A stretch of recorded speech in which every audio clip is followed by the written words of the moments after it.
today is going to be a really, really good day.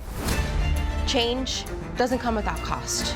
I can't get a word in edgewise without being spoken over. What if we have to spend the rest of our lives held hostage by a magical menace we can't understand?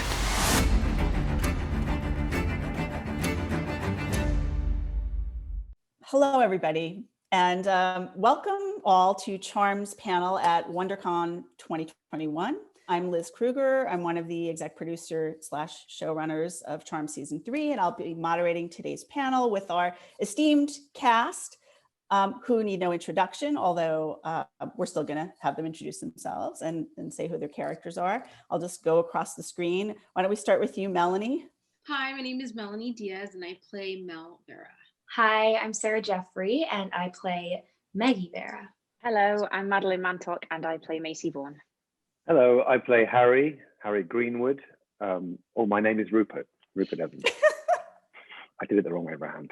Thanks everybody for coming here on Sunday, a rainy Sunday in Vancouver. So how is everybody doing just generally in the world of COVID and life and shooting during a pandemic? Just ticking over, you know. Yeah, I'm okay. It's a bit weird, but I think it's weird for everybody, and it being a shared trauma makes it a little bit easier. Yeah, exactly. I keep being like, at least it's a global experience and everything is strange for essentially everyone. So I feel really lucky that we're like in Vancouver and it seems somewhat like normal. Well, in comparison to like LA or something that's like a total mess.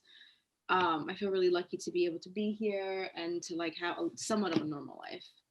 So we're now on season 3 of the show, and you guys have been playing your roles for 3 seasons, obviously. What aspect of your character would you say is most like you, and what aspect would you say is least like you?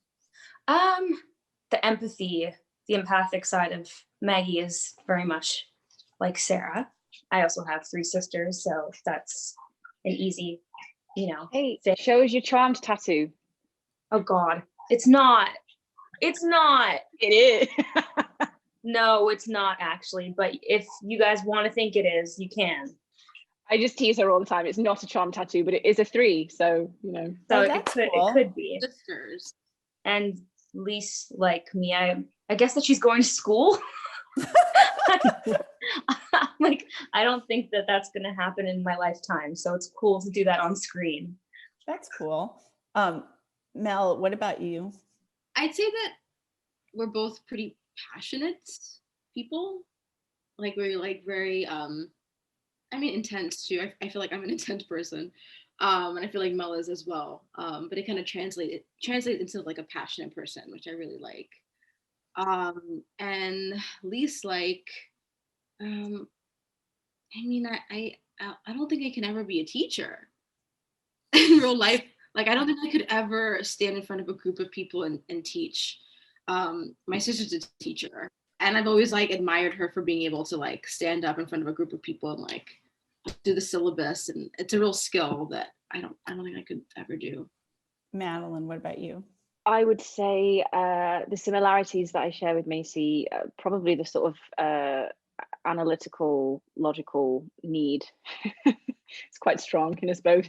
But I think the thing that's different is the kind of like her emotional like incapacity and difficulty that she has with like being a part of a family. I'd say that's a difference, and that I'm obviously not a scientist. I have played quite a few medical professionals in my time, but I'm not one really. Rupert, how about you? Well, Mel and I were talking, I don't know, and Mel said to me about a week ago, I think, or 2, said, God, Rupert, you're like, you work with ladies at work, and you just like, I have 2 girls, babies. And so like, you're working with ladies you're living with, 3 women at home, and I work with 3 ladies at work. And I think there's similarities that I do. That's, I think this job somehow echoes my real life, because I'm surrounded by extraordinary ladies, both in my work life and in my home life. So yeah, so I think that's kind of, yeah. I said to Mel actually that I think in some way, I think sort of I took this job on because somewhere deep within me, there was a connection, a sort of similarity. There was a parallels with my own life, my own experience, what I was going through in my own, my own life. And I think somehow the experience of what Harry goes through with the charm ones is kind of this, I don't know, there's some parallels, and well, not similarities, because obviously I don't deal with demons and monsters in my real life. But you can heal people, right? With your hands, can't you? Do you do that? Yeah, as if. I wish I could heal my children sometimes, but I don't know. So that's probably one similarity, is that I just feel parallels with my own life and work life. And I suppose Harry has a wealth of knowledge because he's been around a long time as a character, as a white lighter, which I don't have. So that's probably the. And do you bake scones? Can you bake scones? No. Do you know what? I would like to get better in the kitchen. It's time. My wife kind of does more of that, which I'm embarrassed about, actually. So I would like to do more of that. But my mother was a cordon bleu chef. Wow. So she was like a real professional. So I feel like it's in my blood somewhere. So I kind of connect Harry through her. So right. Oh, that's really sweet. Yeah. That is sweet. Yeah. Okay, so this season we're exploring a lot of interesting themes with the charm ones. The tagline for the season is "The power of three against the powers that be." And that means a lot of different things for your characters. Maddie, let's start with you. I mean, what has that meant for your character this season? So this season, Macy inherits safe space after Julian's demise. And with that comes a whole load of corporate responsibility.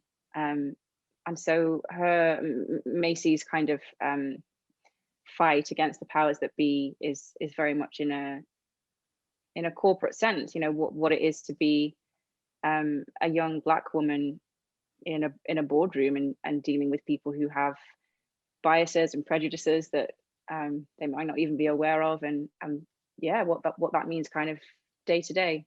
Strange, because it's kind of, to me at least, it's a kind of sort of very mundane thing to explore, because unfortunately, it can happen more often than I'd like. But it is something that we maybe don't see all the time on TV. So I'm glad that we're doing it. Sarah, how about yourself? Like, where does Maggie go up against the powers that be? Well, we obviously have a lot of cool monsters this season, so there's that. But on a more personal note, she's back in school, and she's facing a lot of men talking over her and gender bias and really fighting to be heard, which I think is something most women can relate to.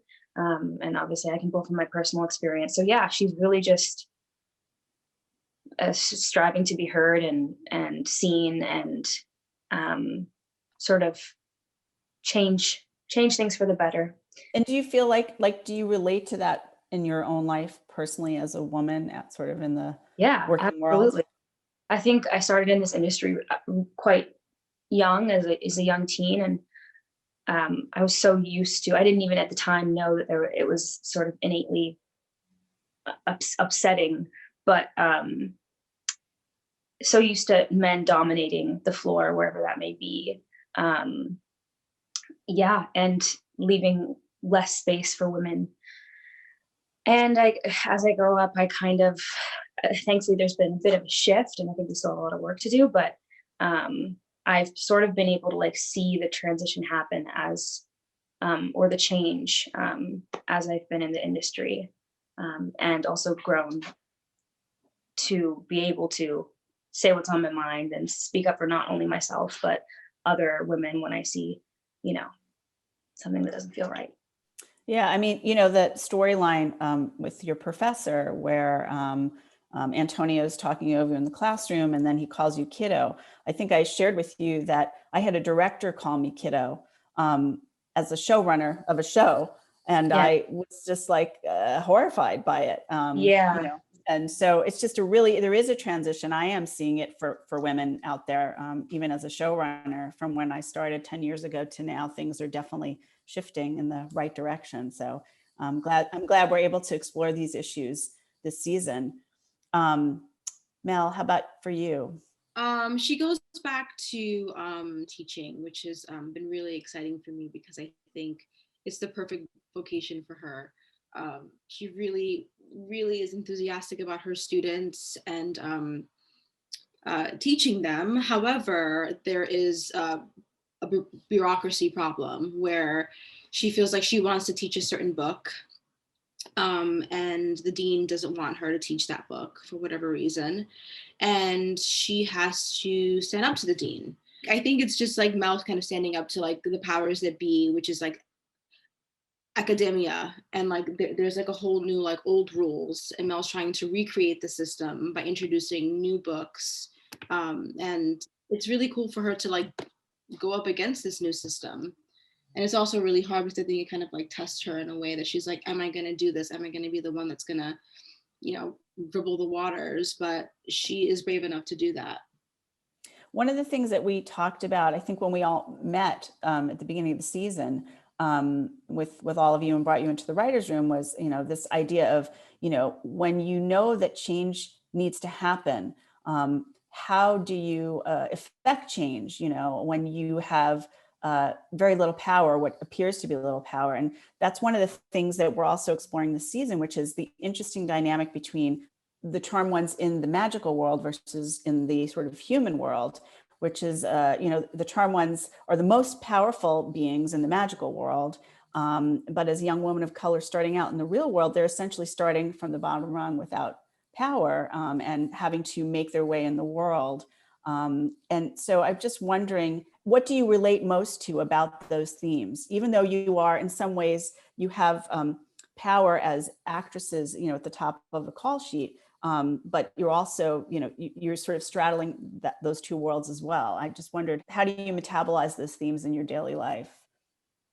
Well, I mean, even for like, you know, like our work stuff, I remember sitting down with you and being like, I really want Mel to go back to her activism roots, because I personally feel so frustrated with the climate of everything that's happening. And I, in a weird way, just wanted to like affect change by coming to work and playing a character that was able to say the things that I wanted to say on a bigger platform, or, you know, protect a trans student. And that to me is really exciting. I mean, these are like small little things, but I was really happy that we got to see that storyline with Kevin. It's just really, I think it's really important for other people to see that.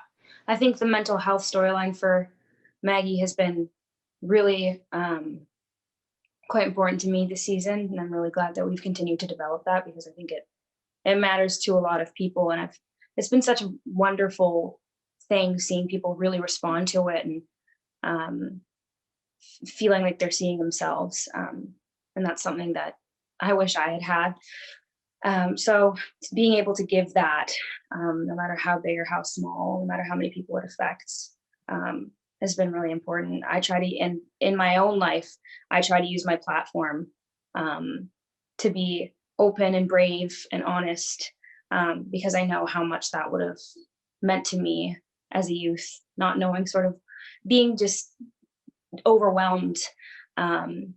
So yeah. My takeaway from that, the balance or the imbalance, I guess, of being like mega powerful in the magical world and having like no power in the real world is, to me, is more about perception. And I hope that what people can take from it is that, I guess what I want to say is that we all have power, like as Madeline, as Macy, as these characters, and in reality. And I think that the kind of key to it is that you can't really change how, you know, the outside perception of whether you're powerful or not. And really the important thing is that you have to find your own feeling of power and kind of harness that and nurture that and believe in it, so that whether you're in a scenario where you're perceived as the most powerful, or whether you're in a scenario where you're completely disrespected and not seen and heard, that you still have your own sense of kind of identity and strength within that idea of whatever is powerful to you. That's what I hope people can take from it, because I know people watch this show and they kind of, you know, they root for us. It's like we're the charmed ones, and I always wonder how that translates to people watching at home when we are, you know, these all powerful beings. And it's I think that for me at least is the key, that it's you have to kind of hold on to whatever your power is regardless of the situation you're in and how you're perceived. Yes. And I think like one of the things that we spoke about a lot in the writer's room was how powerless people were feeling, how hopeless people were feeling, just not just with COVID, but with the politics and all the things that were happening in America. And that sort of really seeing that change doesn't have to always happen on a global scale for you to make a difference. It's about the stand that you take and in your world, in your small way, that, you know, standing up for the rights of you know, the students in the class, or your own right to be heard, or stand up against the board, that it just, there is some bravery and courage involved in that, but also it's those small things actually do change the culture over time, that it is it's you know, it's like every vote matters and every action matters. And that's what we wanted to try to infuse into all those stories. And I think they're really powerful stories because those are, you know, our audience doesn't have magic. They can't just, you know, move items with, you know, their hands and stuff, but they can take those steps in their daily life. So that's what I think as writers, we were excited about writing that for you all as well. Rupert, I was sort of interested in, you know, what your character's journey has been this season, you know, in your mind, what you're seeing, because I know you guys have only really seen the scripts up to episode 12, so you don't know sort of the end game necessarily, but how are you responding to this thematically, and how do you think your character is responding in the world of Charmed?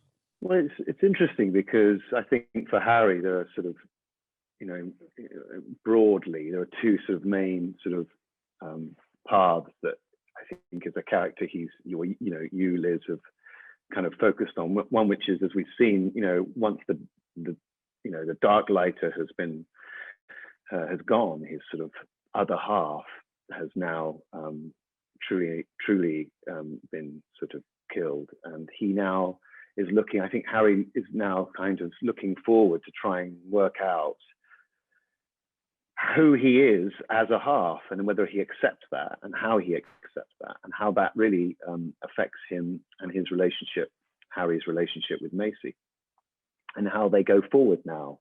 But Harry also, like, as a white lighter, he's designed to be a savior, and the Charmed Ones don't need a savior, and that sort of seems like part of his journey this season is trying to figure out who he is, not just as a white lighter, but as a human being, or as a man. And I think also that, and I think that sort of trickles into the themes that you were talking about just earlier, which is that, you know, I think as a white man, male, cis male, I think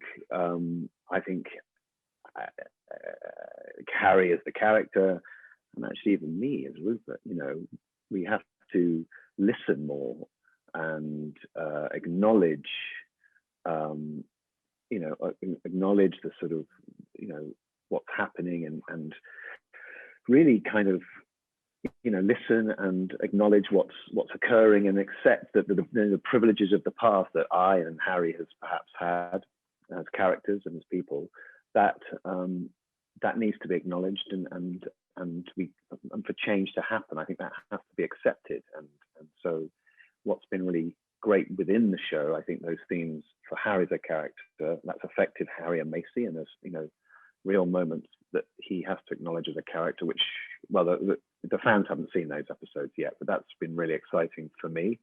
But also, as the show, we've had, you know, a lot more female directors, and they've all been brilliant. Right now, we've got one, Jackie, who's absolutely fantastic, directing episode 312, 12 of season 3, who's great. So, you know, things have really changed, both within the theme of the show and outside in the real workings of the show, I think. And I think it's all, you know, incredibly positive, and something that I've learned a great deal from as an actor and as a person.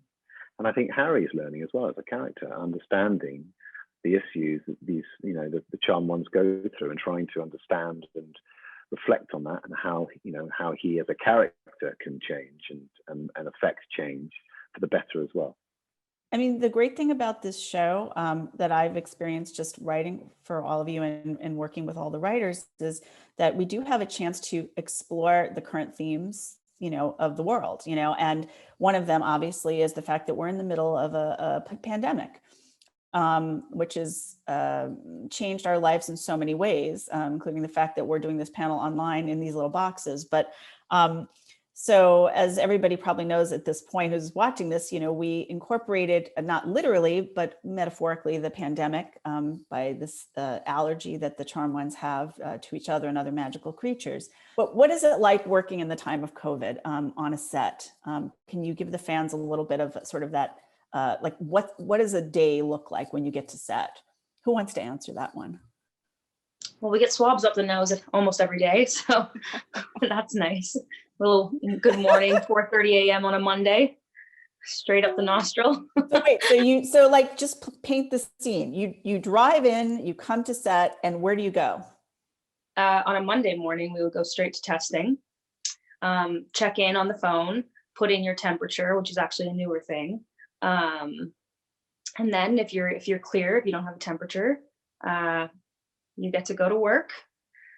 You go into hair and makeup, which is now kind of divided into sections. So it kind of feels like we're in our own like little globe. There's these plastic kind of dividers, both on set in the hair and makeup.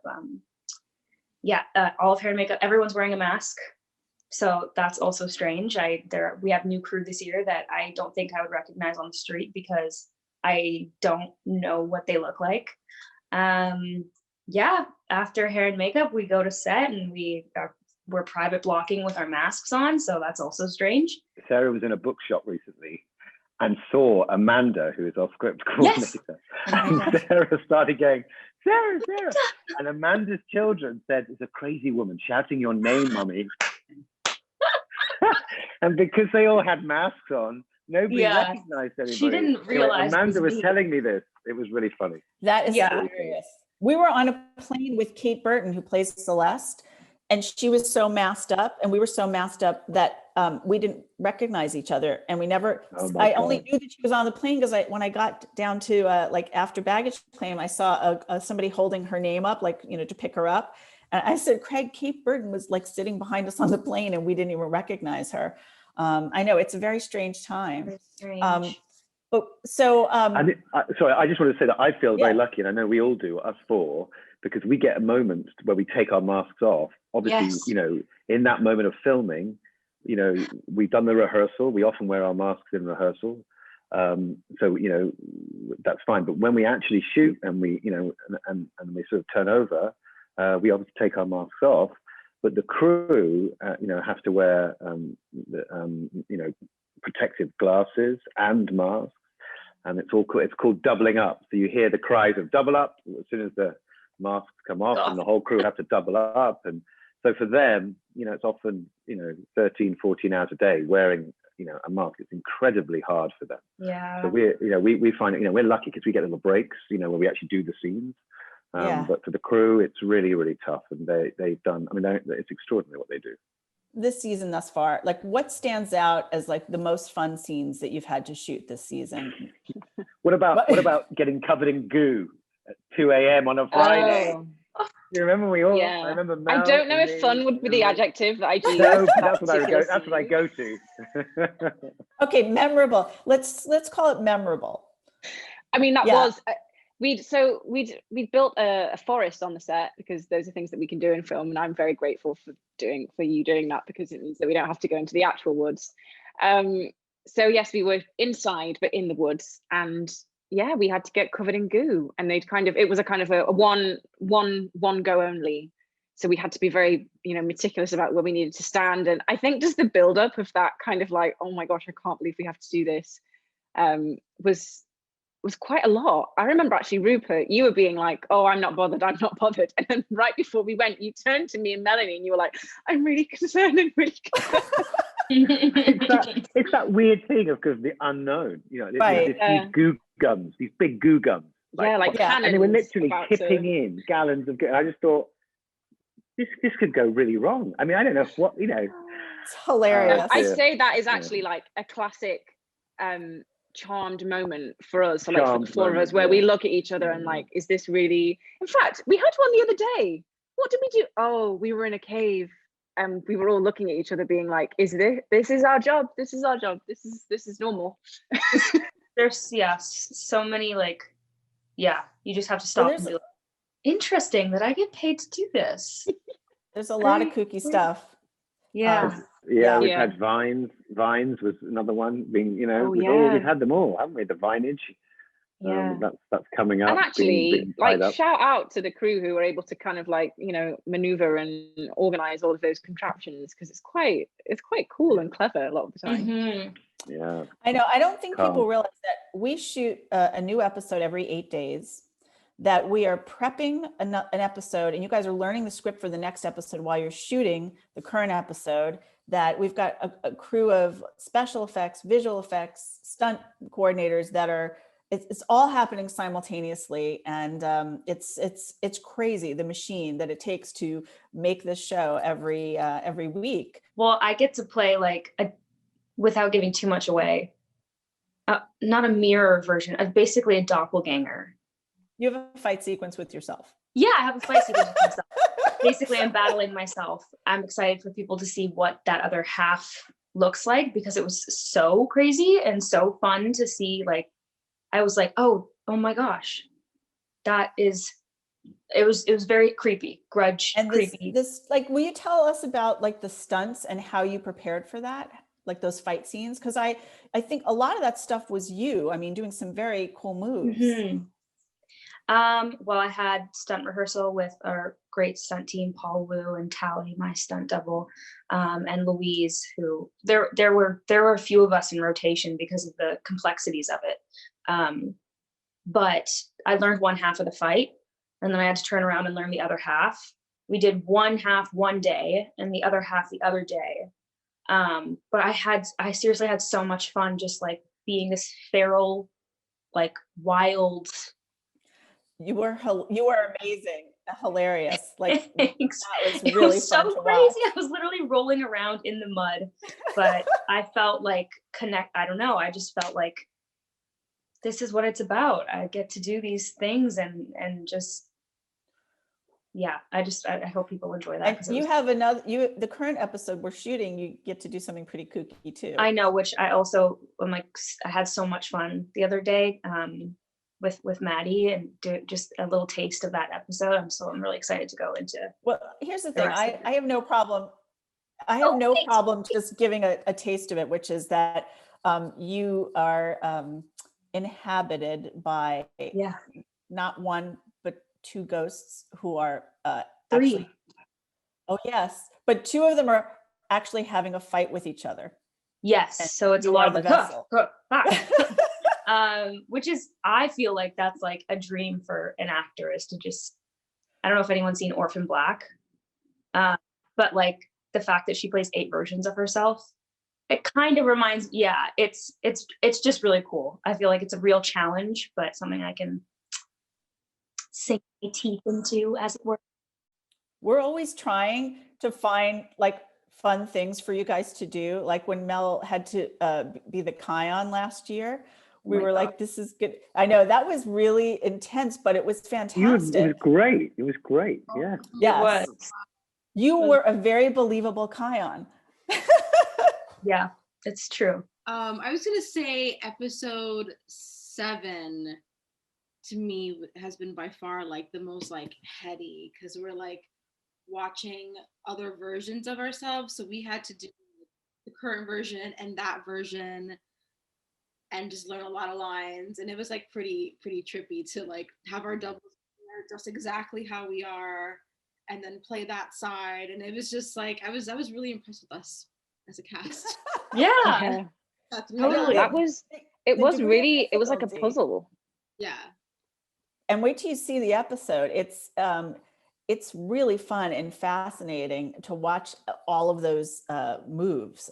That's episode 7 for anybody who's wondering out there. But I But felt like a play, we were watching a play of ourselves. Madeline, okay, what's the grossest or the most complicated thing you've had to do in all these 3 seasons? Sarah had to fight herself. Mel had to be a Kion. Rupert had to actually fight himself and be himself, the dark and the light. What's been the most challenging thing you've had to do? Physically, the hardest thing. I find myself on the floor a lot, having to be on my knees, and it just hurts. Can I swear? Probably not. And I have these moments where, they go, yeah, so you'll be down here, doing this with these herbs, and you'll be over here, or you'll be doing this doing this spell on the floor on your knees. I'm like, yeah, cool. And then I start doing it and I go, oh my gosh, it's not possible. I think my ankles don't bend enough, and it's one of those things where I catch myself all the time, and I have to go, okay, well, how do I make this work without being on my knees? So that's physically, I would say, the most challenging thing. Maddie, what about when you kept going up and down the stairs in 7? Oh yeah.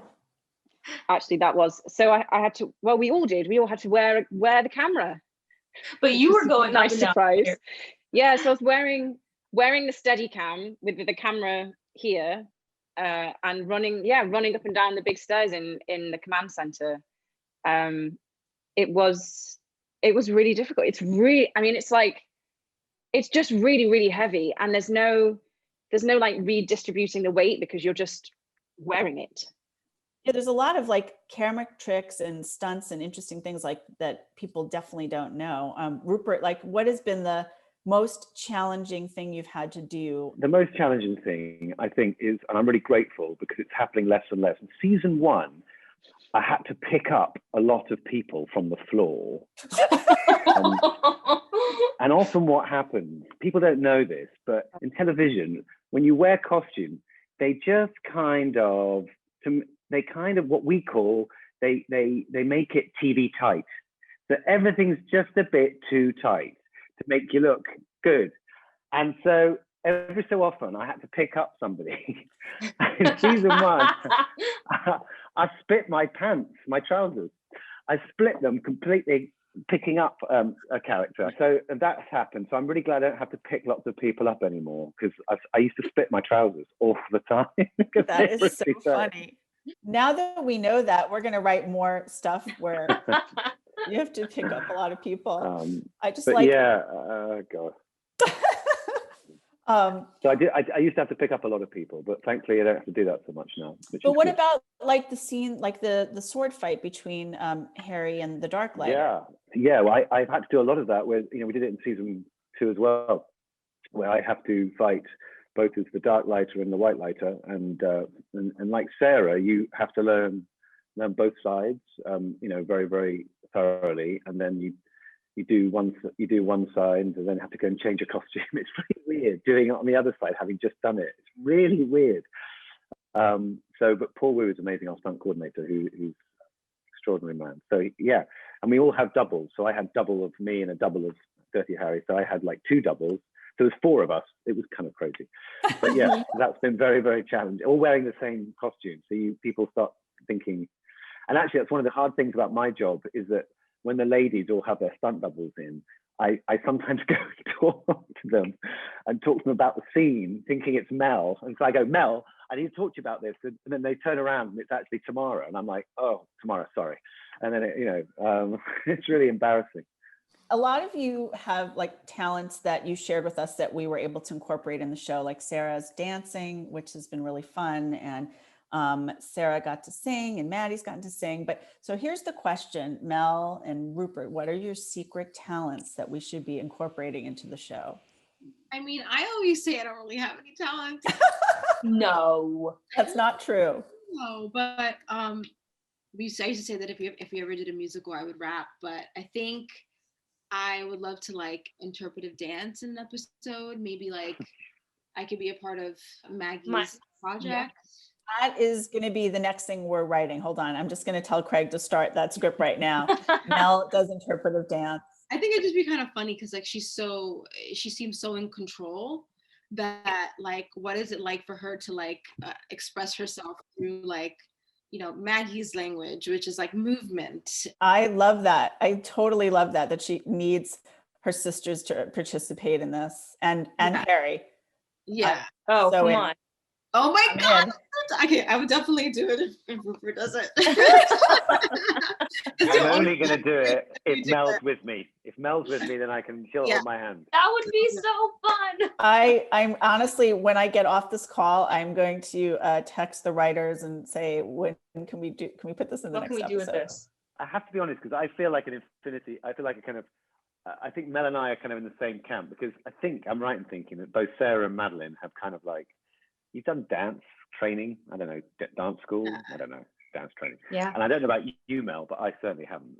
So I feel like Mel and I have a sort of Rupert, you've been in a musical at the Donmar. I don't know what you're on about. No, I haven't. I haven't done any dance training. I didn't do a musical at Donmar. Never done a musical. I thought you.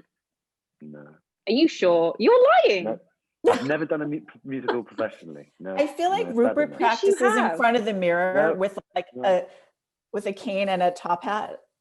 Yeah. I would I've love done to it. I talk did it. about I've tried to do them in amateur, way back, but I've never done it. And who did you play at school, just out of interest?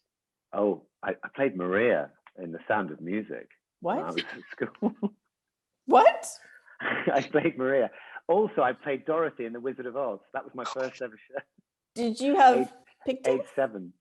And I was really upset with myself because I walked on stage with the red shoes on and I forgot to take them off in the first my scene. So I had them on the whole scene and I was really upset because I've ruined the story. Ruined it, yeah. I was ruined it. Age 7. It was really embarrassing. Okay, I would, if you have photos of that, I would truly like to see that. That is That's very There special. is a fantastic. photo somewhere. I don't know where it is, in some magazine. I mean, like a school magazine thing. We but I we don't know need where to it get a hold of that very quickly as soon as we get off this call. And no, is there anything like this is the moment? What do you want to be doing? Like, what is the thing you want to do on Charm that you haven't done yet? So we I can. want an underwater scene. I've asked that Under- since the first season. Period drama episode. Interesting. I'm thinking about, have we done that? We may have, but you have not been in period costume. No, I mean we've gone back to like when Harry's a child. Well, we've had a bit of Jordan, didn't we? We had Jordan as the Witchfinder General. He looks really good in those costumes, in those period costumes. He carries it. I know. I feel like it's like the Hamilton vibes happening. Is that Queenie, by the way? Yes, because the door went. She's about to stop trying to be a guard dog, so here she goes. There's I nobody feel there, like we it's should fine. be asking Queenie a couple of questions about her experience. She loves it. She loves her life. And does she go with you to work? Yeah, she gets in her bag. She comes to work, and she hangs out in the trailer, and we all say hi. And she's got lots of friends at work that she likes to see. It's really funny because this year I'm sharing a trailer. You know, the trailers. You know, there's 2 of us in each trailer. And when Madeline's not there, and I'm in my trailer, I can. When someone goes into it, like one of the, I don't know who it may be, like a costume person or one of the teamsters go in. Queenie is quite protective of her environment.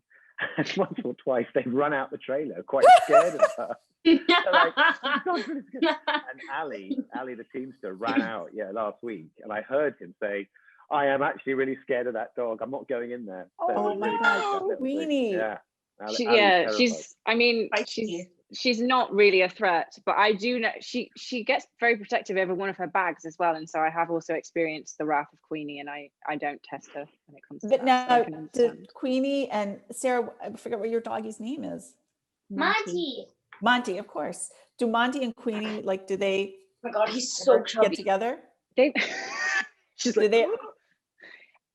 they've only met briefly once, but one of them was not leashed, so we couldn't kind of let them properly. I can't remember who it was, like let them properly meet. Yeah, I used to take Monty to work, but he's also very protective of my trailer, but like in a worse way. They both look so like unassuming, but they're pretty deadly, I'm guessing. Yeah. Oh yeah, It's pretty Yeah. funny. a real Um, predator, this one.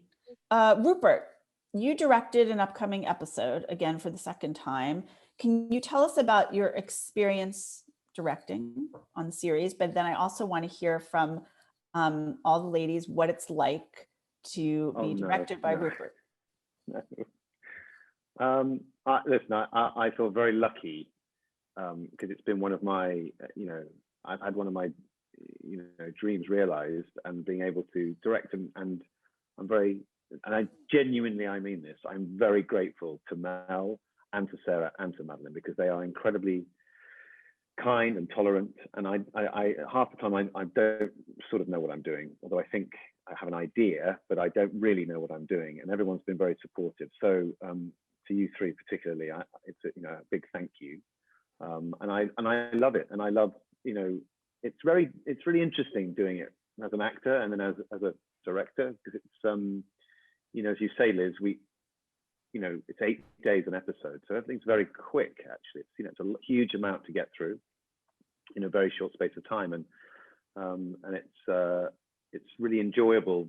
It's sort of, you know, it's usually like 38 to 39 scenes in a script, and so you have these sort of 38, 39 scenes, which is you're kind of stitching together to try and make a kind of, you know, bigger picture, a bigger whole story. And it's really, for me, it's a really enjoyable experience, sort of sewing them all together and trying to make these kind of stories work and fit together. So it's been, for me, a really exciting time for me, and it's an amazing experience for me. So I love it. So I want to ask the three of you, how does Rupert's personality change when he's directing? What's it like? What's Rupert like as a director versus an actor? Oh gosh, I think we're the same. Yeah, but I really like Rupert. I really like, he's so hard on himself, but I really enjoy working with Rupert as a director because he makes it easy for us to connect, and it feels like a, you know, real collaboration. And yeah, I don't know, it's nice to, like, we know him so well, and sometimes we have directors come in and we don't, that's it, we meet them and they're out. But it really just is like, I don't know, it's nice to keep it in the family, and I think he does a really great job. Well, that's very kind. That's very kind. I really enjoy it. I think it is nice it's lovely knowing actors as well as we all know each other, because I think it's, you know, you can say things to friends in the hope to make the scene better, and everyone's very accepting of that, and that's so lovely that everyone's, you know, trying to make the best possible version of this scene or this episode. You know, it's lovely. So it has huge advantages in many ways. Madeline, what about you? What were you going to say? I'm laughing at him saying that because I think what he means is that he can go, look, I know you don't want to do this, but will you just do it for me? Causing a lot of favors. But I do. We always will, though. Yeah.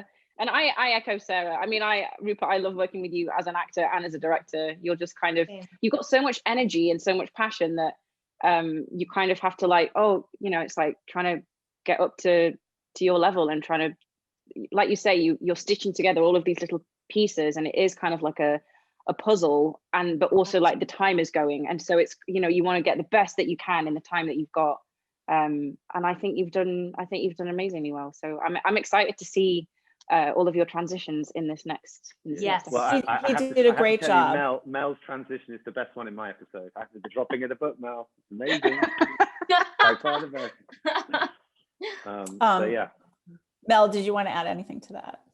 Yeah, no, I think Sarah kind of mentioned it, but I think when a lot of directors come in, there's a language that, you know, you kind of have to build with actors, and it's really nice just like when somebody says something, and because I know Rupert so well, like I know exactly what he means, even if it's just like a look or like one word, I'm like, okay, copy, got it. And that makes the scene or the process just easier when you can just read somebody and just know what they mean, even if they don't know what they mean. And that's kind of cool. I really love that. 3 words that describe this season for you. Complicated, like, you know, given the allergy and everything. That's one of them. Isolation. Powerful. Yeah. That's good. And for me, you know, again, there's lots of twists and turns, loads of twists and turns, and unexpected, you know, roads. I also think it's like full of love, you know, and I've really found it cathartic. Like the allergy was a really neat way to incorporate the COVID of it all without actually, like, you know, we don't need more of that on TV. You know, the doctor shows are doing that. They're weaving it into their storyline, but we really tried to do the allergy because we wanted to touch on what people are feeling, like the things you're talking about, isolation and all of that, without it being sort of the thing that like is that we're all living through day to day, because nobody wants to watch that. We're living through it. But also we wanted the panini, the panorama. I like to call it other P words instead of pandemic. Thanks to everybody for joining us today. And you can watch every episode of Charmed on the CW's digital platforms the day after broadcast for free, without subscription or authentication required. You can watch us Sunday nights live. Sunday nights live at 9 p.m. Well, I look forward to seeing you guys in the office and on set soon. So because we're free out of quarantine. So thanks, everybody. Have a good day. Thank you. All right. You too. Bye. Bye, guys. Thanks for watching.